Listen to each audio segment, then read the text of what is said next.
একদা এক গ্রামে এক চাষি ও তার চাষির বউ বাস করত। তাদের নাম ছিল কামাল আর সুরভি। তারা খুব গরিব ছিল, কিন্তু মন ছিল খুব ভালো।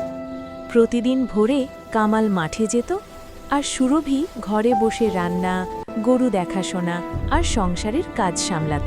বছর বৃষ্টি ঠিকমতো হলো না, মাঠে ফসল কম হলো, হাড়ির ভেতরে ছিল কিছু সোনার মুদ্রা। কামাল অবাক হয়ে গেল। সে ভাবল, এগুলো আমার নয়। সে সোনাগুলো বাড়ি এনে সুরভিকে সব বলল। সুরভি বলল, যা আমাদের নয় তা রেখে লাভ নেই, চল গ্রামের মাতব্বরকে জানাই। তারা সোনাগুলো গ্রামের মাতব্বরের কাছে নিয়ে গেল। মাতব্বর তাদের সততায় খুব খুশি হলেন। খোঁজ নিয়ে জানা গেল এগুলো বহু বছর আগে হারিয়ে যাওয়া এক ব্যবসায়ীর সম্পদ। ব্যবসায়ী খবর পেয়ে এসে কামালের সততায় মুগ্ধ হয়ে তাকে পুরস্কার হিসেবে কিছু জমি আর টাকা দিলেন। এরপর কামাল আর সুরভির জীবন বদলে গেল। তারা সুখে শান্তিতে বসবাস করতে লাগল। তবুও তারা কখনো অহংকার করেনি। গরিব মানুষকে